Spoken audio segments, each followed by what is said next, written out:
রমকোস মিশনের আপডেট কি? স্যার আমি লোকেশনে আছি। এইখান থেকে সুইমিং পুলের ভিউটা একদম পারফেক্ট পাওয়া যাইতাছে।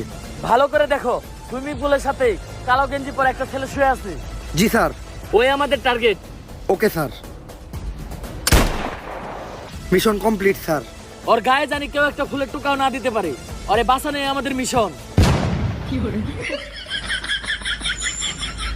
স্যার কাম তো সারছে, এই হালাই তো আমাকে টার্গেট নিয়ে মারছে।